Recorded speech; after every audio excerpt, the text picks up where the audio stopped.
La situation sociopolitique et économique du pays au centre d'une déclaration de l'ITN ce matin. Précision dans ce journal.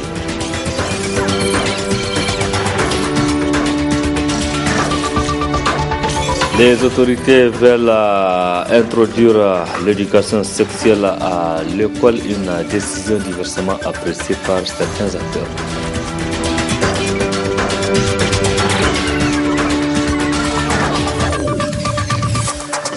Merci d'être sur la télévision. Labari pour suivre ce journal de ce jour, mercredi 29 mars 2017. Mesdames, Messieurs, bonsoir et bienvenue à tous. L'intersyndicale des travailleurs du Niger, ITN, qui regroupe 7 centrales syndicales, a rendu public ce matin une déclaration au siège de la Confédération nigérienne du travail CNT.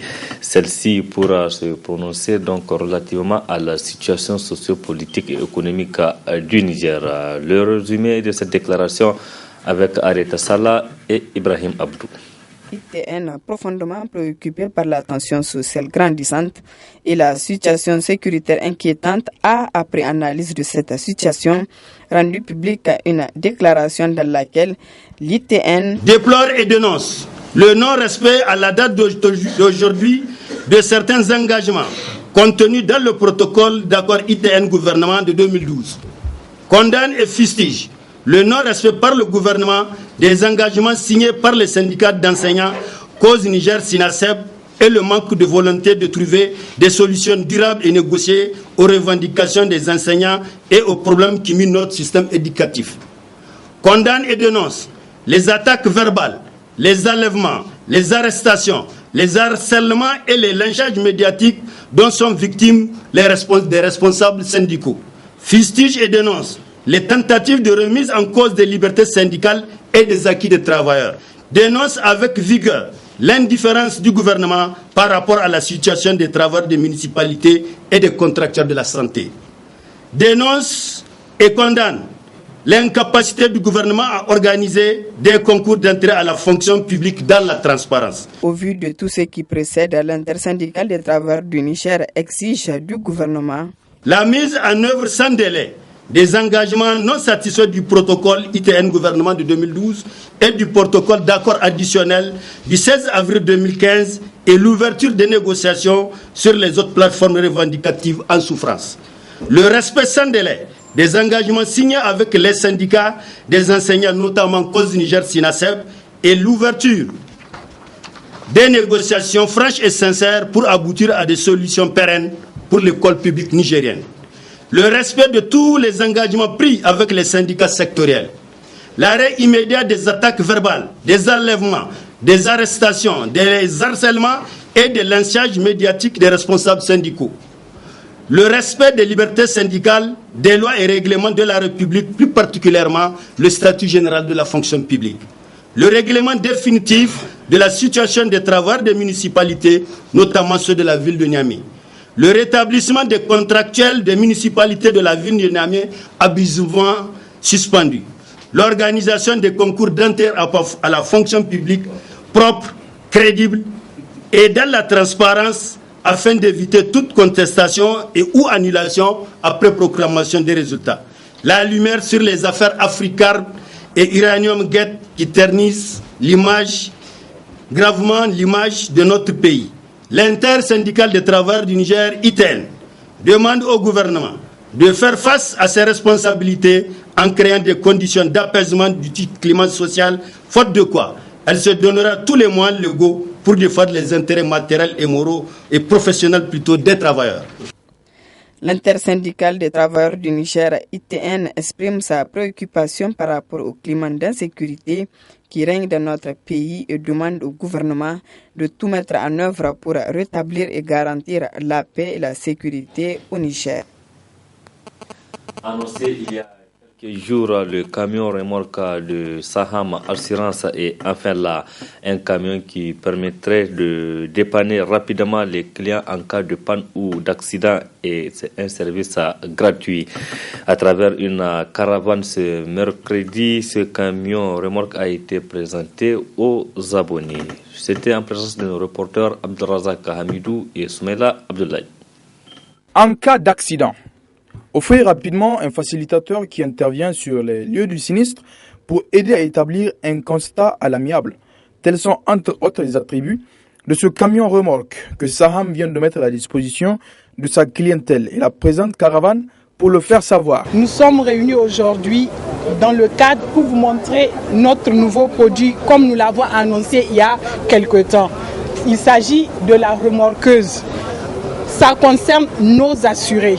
Saham Assurance offre un nouveau produit, une remorqueuse en cas d'accident que l'assuré appelle un numéro vert. Nous avons lancé cette idée, ce produit, pour pouvoir faciliter la vie à nos assurés. Pour que dès qu'il y a un accident, que le véhicule accidenté soit remorqué, soit chez un garagiste ou bien à un lieu bien donné que l'assuré vienne bien nous montrer. Dans toute la ville de Niamey. Cette remorqueuse concerne uniquement les abonnés de Saham Assurance.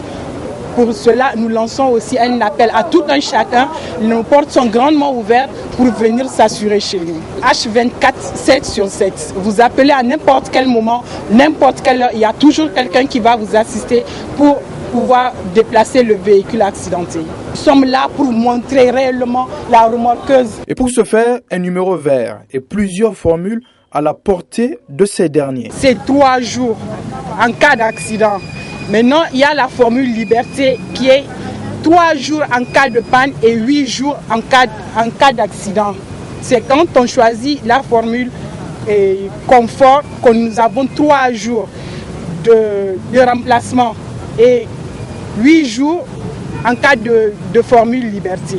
Pour être assisté, il faut juste appeler le 95 11 12 12. 95 11 12 12. Notons que le remorquage et le constat des voitures en cas de choc ou de panne sont gratuits. Réalisée à grands frais, la voie ferrée reliant Niamey à Dosso est dans une situation critique. Elle est devenue même par endroits des dépotoirs d'ordures ménagères. Un état de fait qui est donc condamné par certains acteurs, même les usagers du tronçon aéroport rond-point 6e se plaignent beaucoup. Reportage est signé Adam Soumana et Ibrahim Abdou. Pays sahélien et enclavé. Le Niger nourrissait l'espoir de se doter de voies ferroviaires pour son désenclavement depuis la veille de l'indépendance. Un rêve qui n'a finalement pris forme qu'après un demi-siècle de souveraineté nationale sous la 7e République avec Beniraï du groupe Bolloré. Un chemin de fer qui se trouve être boudé de nos jours par bon nombre de concitoyens. Lorsque les travaux ont commencé, nous nous avons dit qu'il y a de l'impréparation. Vous ne pouvez pas faire un tel ouvrage sans d'abord planifier et faire les sous-ouvrages qui doivent soutenir les rails. Aujourd'hui, si vous constatez ce qu'il y a sur la route de Niamey à Dosso, la route est même dégradée par le fait de l'échec de ces rails-là. Mais puisqu'on veut montrer que le président de la République est toujours en train de faire des réalisations, alors on a même acheté un wagon, donc de l'argent perdu, parce que le wagon il est là maintenant déposé, il ne sert à rien, il est poussiéreux. Aujourd'hui, à quoi cet investissement a servi aux Nigériens ? Le constat est encore plus amer du côté des usagers de la route qui fustigent la proximité de cette voie ferrée. zam walla an funda kan kamirse ko ne masal kai no fahimne nigidi daman kan niga nigidi boren kan ga aga ko ko wal moto ko nigidi a gora yora dirgudu man taga te no bo dirgudu wallahi ga ka irse no wallahi man tiri hinne mo ay gibe mo kel bugono kan ge wallahi sofi ma ka zam wallahi ago bore dorandi ir wallahi man dina fakuru zam to asi goya da agogo mo no ke ise o mi asigo am kagar ba agogo no wodin gani gani agogo na fa kago te to asigo goy o mi mat kango te no. Ainsi, à défaut de pouvoir dégager ce chemin de fer, des voies de recours existent pour le peuple nigérien. Je pense qu'aujourd'hui le Nigérien est en même en droit les Nigériens sont en droit aujourd'hui de déposer une plainte contre M. Bolloré pour avoir d'abord dégradé le terrain de Niamey à Dosso, mais pour avoir menti parce qu'il n'a pas honoré son engagement, mais aussi de porter plainte contre l'État du Niger qui a accepté de se donner ce marché-là et qui ne dit rien, qui garde un silence. C'est le moment. Il faut qu'on arrête, il faut qu'on dise aux Nigériens qu'est-ce que Bolloré a fait, pourquoi il s'est arrêté là et qu'est-ce qui se passe. Pour que nous puissions ensemble, autour d'un forum national, trouver la solution où est-ce qu'il faut aller pour faire une relance économique de l'intérêt général. Une chose est sûre, le contribuable nigérien a droit à des explications de la part des autorités compétentes sur l'arrêt de ce chantier de chemin de fer qui n'est qu'un gâchis pour bon nombre de concitoyens. Les autorités de la 7e République entendent introduire l'éducation sexuelle à l'école très probablement les années à venir. Une intention qui, comme il fallait s'y attendre, a provoqué un tollé de réactions. Pour tenter de mieux cerner la question, suivons ce reportage signé Adam Soumana et Nasser Seydou. Offrir une éducation de qualité aux filles et fils du Niger afin de faire d'eux des adultes responsables dans l'avenir. Tel est le souci ayant conduit le gouvernement à vouloir introduire l'éducation sexuelle dans le programme scolaire. Une décision qui a suscité la colère des oulémas qui ne voient pas l'introduction de cette éducation d'un bon œil. Cette question d'éducation sexuelle ne concorde pas avec la réalité de notre pays. On prend notre société dans son aspect traditionnel et dans son aspect religieux, on verra que ça n'a rien de décent. Afficher publiquement aux enfants cet aspect, ça peut inciter ou accélérer la dépravation morale. C'est pourquoi il faut être prudent quand des dispositions pareilles doivent être prises et même à enseigner aux enfants. Si on vise le bien-être de la communauté, si on vise la qualité morale de la société, si on vise donc la bonne conduite, si on vise, on veut à ce que la société ait un esprit sain, il faut qu'il y ait certaines formes de censure, certaines formes de précaution. Et le prophète Mohammed sallallahu alayhi wa sallam a déjà attiré notre attention sur la responsabilité des parents quant à l'éducation de leurs enfants. Et Allah subhanahu wa ta'ala a dit dans le Coran, ou anfusakum wa ahalikum nara, préservez-vous et préservez les vôtres contre le feu de l'enfer. Donc c'est cette responsabilité qu'il faut voir, même quand on dirige. Donc on doit chercher à conduire les troupeaux vers le bon pâturage. Mais pour certains sociologues, l'introduction de cette matière à l'école présente beaucoup d'avantages dans l'éducation des enfants. L'éducation sexuelle s'impose comme une nécessité dans les établissements de l'État. Pour quelle raison? Pour la simple raison que, à l'heure où il y a une certaine distance qui devient de plus en plus accentuée entre les parents et leurs enfants, il y a lieu que l'État se positionne en vue de combler ce vide. Au lieu de laisser les enfants se faire éduquer à travers les téléphones portables, à travers l'Internet de façon générale, mieux vaudrait les encadrer par des gens qui sont là pour un enseignement. Et c'est en cela que justement, moi personnellement, je suis pour. Au lieu qu'on laisse les enfants aller eux-mêmes découvrir ce que c'est, mieux vaudrait qu'on les accompagne à découvrir ce que c'est. En les accompagnant, on le ferait en respectant un certain nombre d'aspects, notamment liés à notre religion, liés à nos mœurs, à nos coutumes, sans pour autant que cela ne compromette en fait la nature de notre société. Il s'agit de tout paraffer pour que cela ne serve pas à une certaine forme de dépravation de nos mœurs et que cela ne va pas non plus en contradiction avec nos préceptes religieux. À Jean Jouna de renchérir que s'il n'est pas fait bon usage de cette éducation sexuelle à l'école, cela peut avoir des inconvénients. Lorsque cela n'est pas véritablement suivi par l'État, il se peut que cela soit véritablement perçue par certains qui risqueraient justement de s'engager dans une sphère de contrôle des jeunes allant dans le sens de la sexualité, ce qui peut amener d'autres problèmes. Comment cela pourrait-il vraiment se justifier? Dans le sens où certains adultes, certains enseignants peuvent utiliser cela pour détourner les jeunes dans la sexualité. Cela peut être un grave risque. Quoi qu'il en soit, il est important que les autorités en charge de l'enseignement, les leaders religieux et autres leaders d'opinion se retrouvent autour d'une même table pour peaufiner par consensus le programme sur l'éducation sexuelle avant son introduction à l'école. Dans une déclaration rendue publique hier, les étudiants de l'université de Maradi demandent aux autorités en charge de l'enseignement supérieur de trouver des solutions aux problèmes auxquels font face ces étudiants, notamment les paiements de bourses et aides sociales. Suivez un extrait.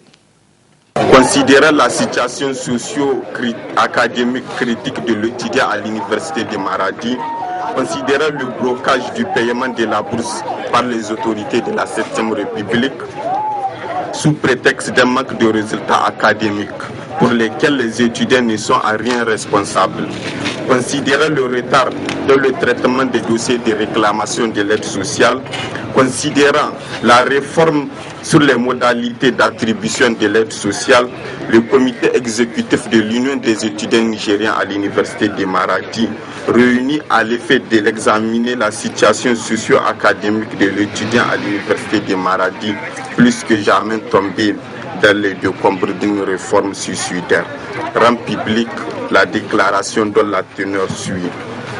À l'échelle nationale, notre pays est encore sous le choc de la série d'attaques terroristes que les ennemis de la paix et de la liberté continuent de faire payer le lourd tribut à nos forces de défense et de sécurité et au-delà au peuple nigérien. C'est pourquoi, avant tout propos relatif à nos indignations, le comité exécutif de l'Union des étudiants nigériens à l'université de Maradi apporte ici son soutien à nos forces de défense et de sécurité, ainsi qu'aux familles de ceux parmi eux qui ont tombé sur le champ de l'honneur. Qu'Allah le Tout-Puissant les accueille dans son paradis éternel. Amen. Ainsi, chers militantes et militants de l'UNUM, la situation socio-académique à l'université de Maradi est d'autant plus critique que l'étudiant ne plus à même de contenir sa frustration sont toutes légitimes. À cet effet, comment comprendre les autorités si les réclamations des camarades pour l'aide sociale sont considérées comme le cadet de leurs soucis? Comment comprendre enfin la traîne et la paresse de nos responsables académiques face aux problèmes chroniques du retard académique?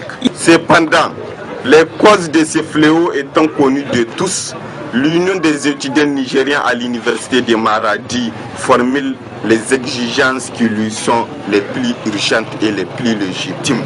Au plan académique, 1. L'Union des étudiants nigériens à l'université de Maradi exige des autorités de la 7e République le redémarrage dans le plus bref délai des travaux de construction des salles de cours et laboratoires interrompus depuis plus d'un an.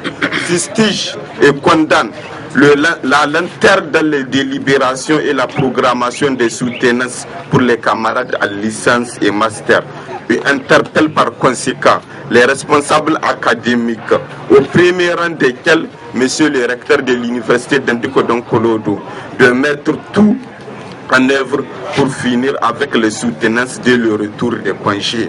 Au plan social, l'Union des étudiants nigériens à l'université de Maradi exige des autorités de la 7e République le paiement à l'immédiat de la bourse du premier trimestre ainsi que le traitement des dossiers de réclamation et de l'aide sociale. L'élargissement du parc automobile afin de pallier aux problèmes récurrents de transport. Aussi, l'Union des étudiants nigériens à l'université de Maradi exige la suppression pure et simple des critères subjectivistes et irréalistes. Point final de cette édition. Merci à vous qui l'avez suivi. Restez en compagnie du programme de la télévision Labari. Au revoir, excellente nuit à toutes et à tous.